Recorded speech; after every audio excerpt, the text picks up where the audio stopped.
Hey everybody, good morning. Welcome back to my channel. I'm here at my favorite beach in Las Terrenas, Dominican Republic. Look at this guy. He's got his lounge chair floating in the water. Isn't that great? Chilling like a villain. That's what you could be doing instead of driving to work and sitting in traffic every day, or paying through the nose for your rent, or whatever your gripes are with the US. Lined up skies. We got blue ones here. Anyway, so I wanted to make this video today from my own personal experiences, little stories about how helpful the Dominican people are. They really are helpful.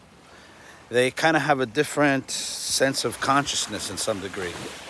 I remember when I was a kid, well, let me just say I'm part Dominican. My father's from the Dominican Republic, but my mom is American. I was born and raised in New York City. I'm American, but I noticed when I was a kid, when I'd be with my dad in New York, that sometimes we would see people on the side of the road who needed help, and he like almost always pulled over. And as a kid, me and my brother were like a little like, what? This guy stops for everything, for everybody. And it was amazing, you know, it was amazing to see that. I remember one time particularly, there was a motorcycle accident. Some guy fell on his motorcycle. I don't think he was seriously injured, but he was a little messed up. My dad pulled over, helped him, called the ambulance, we're waiting, all kinds of things. I mean, he would help people who ran out of gas, people whose car was broken, men and women. Anyway, he was just so helpful.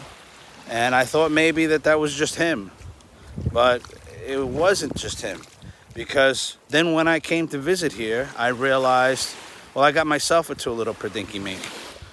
Here, I drove my car, my rent-a-car, one wheel went down in the gutter, right?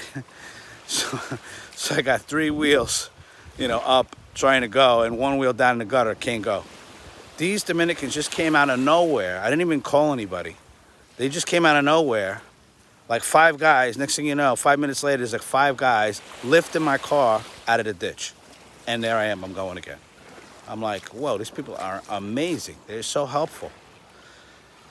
And they just kind of work together, and they didn't expect anything or anything like that. It was just really, really great.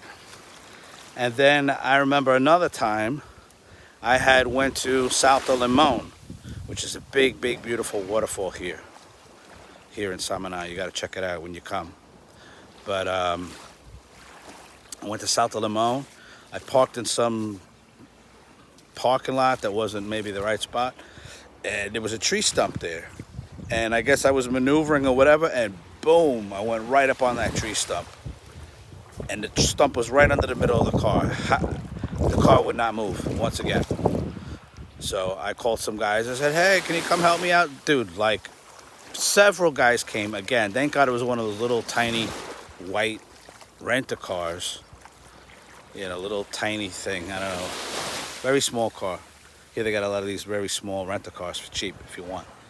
Dude, these guys just lift this car right up off of that stump, and I was able to drive again. And you see it all the time here. They come, they help, they're very helpful. So it's kind of a different kind of consciousness, which is really, really, really nice. Really nice. And so there's this whole consensus, There's this whole consensus kind of consciousness too. How can I explain it?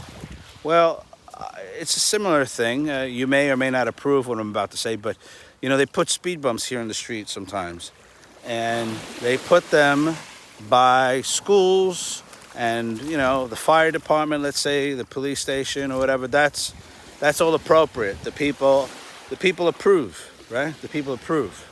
There's no problem with that. Of course, we want to keep kids safe, and the fireman's got to come out or whatever. But every once in a while, they'll put a speed bump somewhere where it makes no sense, And when they do that, the people come and they decided. They say, you know what? This has got to come out. They come, they take it out. That's it. There's no questions. There's no, that's it. The people have decided they don't want it. And so I kind of like that, because in the United States, that doesn't exist. You put sometimes governments make mistakes. A speed bump is just a small example. They might put it in a bad place or put it in a place where nobody wants it. And what can you do about it? You can't do anything.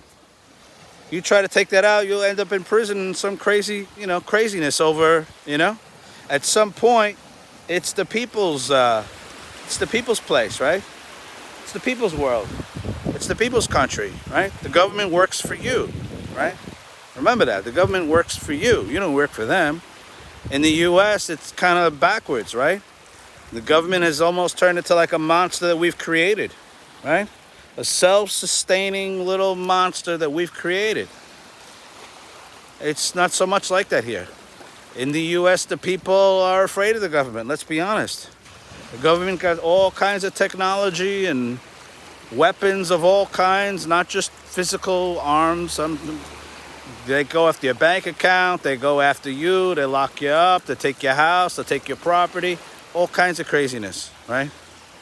Here, there's a whole lot less of that, if any. I haven't seen that in that way. And let's just be honest, the government here is afraid of its people. And that's the way it should be. The government here does not have 100% control over the people, okay?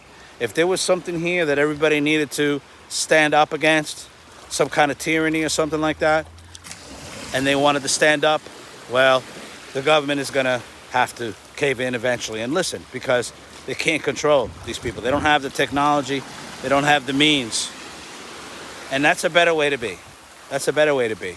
Now, I'm not saying, I'm not promoting anything. There's no problems here. There's a very nice balance. It's actually a beautiful balance. Every once in a while something happens. No big deal, but the people stand up. The people stand up. They have this consensus. And, the government realizes, hey, this is not acceptable and we're going to have to make a change. And so I think things move faster here with regards to that. There's this whole consensus, group consensus. So it's a different type of consciousness here. But I don't want to say just focused on that kind of consciousness. There's other things like, how can I say? Like as soon as you get off the plane here, by the way, if you land in Santo Domingo, you're probably going to get off the jet bridge, just like on any other airport in the U.S.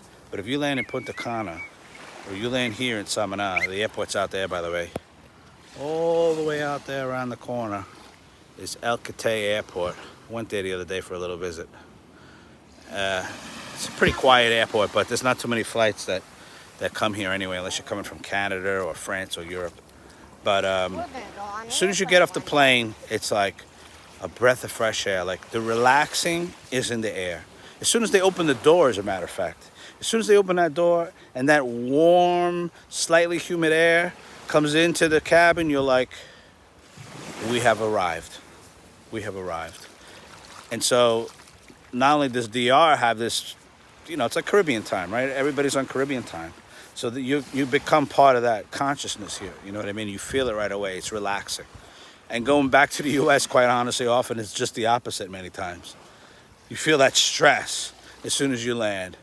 Everybody's fighting to get off the plane and all that kind of stuff. But, and then Samaná here is even far more relaxing. This is just like, there's like crystals in the rocks and corals under the water and millions of trees and mountains and rivers. It's just the atmosphere. Oh, and let's not forget the negative ions coming off the ocean. So there's this whole other kind of relaxing consciousness that takes to another level here in Samaná.